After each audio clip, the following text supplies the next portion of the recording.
और आज की बड़ी बात, एक्ट ईस्ट और लिंक वेस्ट के बाद अब मध्य एशियाई देशों से बेहतर रिश्तों की कोशिश भारत के सामरिक और ऊर्जा सुरक्षा के लिए बेहद अहम माना जा रहा है।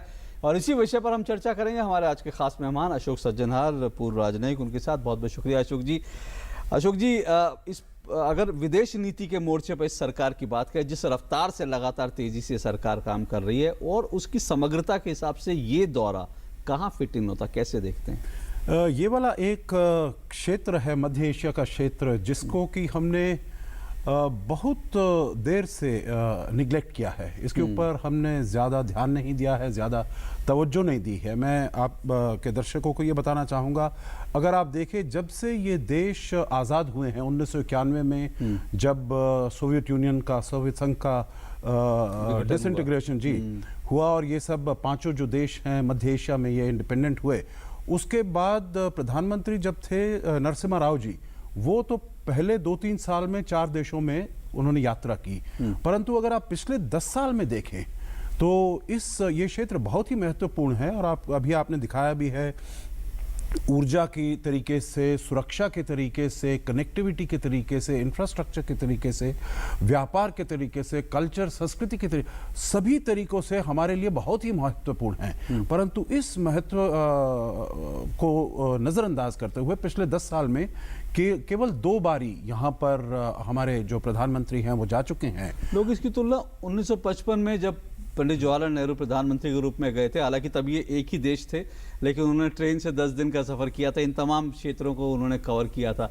लोग उससे जोड़ रहे हैं कि 1955 के बाद इस तरह से पहली बार इन सब देशों में प्रधानमंत्री। देखिए 1955 में शुरुआत हुई थी और ये बिल्कुल पूर्णतः 60 साल पहले जून 1955 में जो वो गए थे, और पूरे 5 देशों में, 5 रिपब्लिक में नहीं गए थे, 3 रिपब्लिक में गए थे। एक उन्होंने अलमाटी में गए थे, जो जबकि कजाकिस्तान की वो तब राजधानी थी, कजाकिस्तान सोवियत। उसके बाद ताशकंद गए, उसके बाद अशकाबाद गए।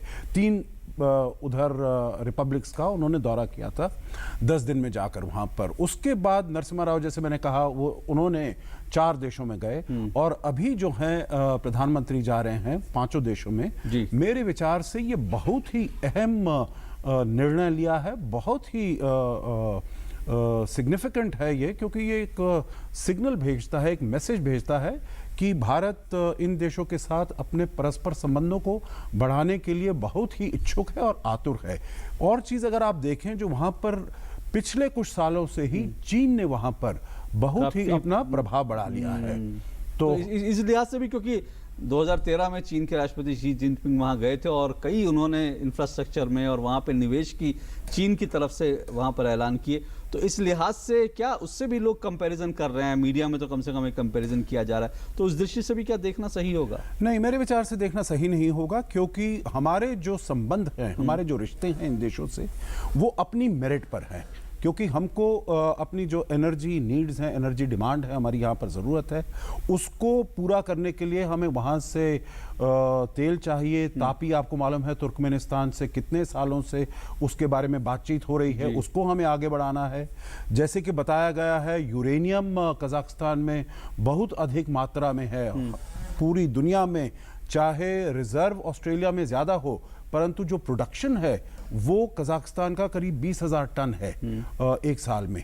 और ये भी हमें देखना चाहिए जो ऊर्जा की स्थिति से, और फिर कनेक्टिविटी, क्योंकि हमारा जो व्यापार है इतनी अच्छी तरह हम इसको आगे नहीं ले जा सकते हैं, क्योंकि हमारा डायरेक्ट लैंड कनेक्टिविटी नहीं है वहाँ पर।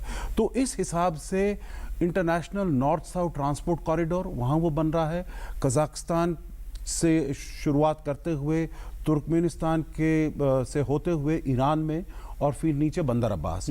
और अभी जो हमने निर्णय लिया है, सरकार ने निर्णय लिया है, पहले भी निर्णय हुआ था, परंतु जो 85-100 मिलियन डॉलर का हमने ये निर्णय लिया है, जो वो चाहबार में हम जाकर वहाँ पर इन्वेस्ट करेंगे, तो इसका भी, इसके हमारे जो कनेक्टिविटी है मध्य एशिया के देशों से, उसमें भी उसका फ़ायदा होगा। सामरिक दृष्टि से अगर देखें, और ख़ास करके देखते हुए कि ISI और आतंकवाद के मसले पर ये देश बहुत एक्टिव हो रहे हैं, तो क्या उस लिहाज से इस यात्रा के कुछ मायने हैं? जी, मेरे ख्याल से सबसे अहम वो भी एक मुद्दा होगा, क्योंकि आप देख रहे हैं अफगानिस्तान में अब जैसे ही नेटो के फोर्सेस और जैसे ही अमेरिकी सैनिक यहाँ से बाहर जा रहे हैं, तो वहाँ पर जो भी, चाहे वो तालिबान हो, चाहे अलकायदा हो, चाहे और जो वहाँ की लोकल टेररिस्ट ऑर्गेनाइजेशंस है, आतंकी ये संघ हैं, जैसे इस्लामिक मूवमेंट ऑफ उज़्बेकिस्तान, जैसे हिज़्बुत तहरीर, तो ये अगर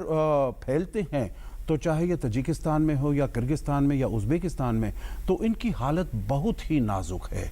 और इसीलिए इस वजह को देखकर दूसरी वजह है, जैसे आपने खुद कहा, आईसिस का। आईसिस सीरिया और इराक में वहाँ पर कितना उसका प्रभाव और बल बढ़ता जा रहा है।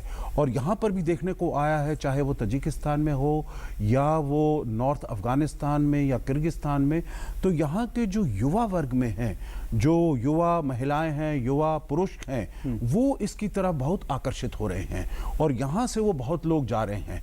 तो उनके लिए जो हमारा भारत का उदाहरण है, एग्जाम्पल है, ये बहुत ही एक सक्षम उदाहरण हो सकता है, जो भारत में इतनी विविधता होते हुए, चाहे वो धर्म हो, चाहे वो लैंग्वेजेस हों या कल्चर, किसी प्रकार की, सबको हमने कैसे मिलाकर रखा है। और यहाँ से बिल्कुल भी कुछ लोग आईसिस के प्रभाव में नहीं आ पाए हैं। तो हमें इसमें साथ में मिलकर हम इसमें काम कर सकते हैं। कुल मिला के अहम रहेगा ये दौरा और इस पर जाहिर तौर पर निगाहें रहेंगी। बहुत बहुत शुक्रिया अशोक सज्जनर साहब आपका आने के लिए, चर्चा करने के लिए।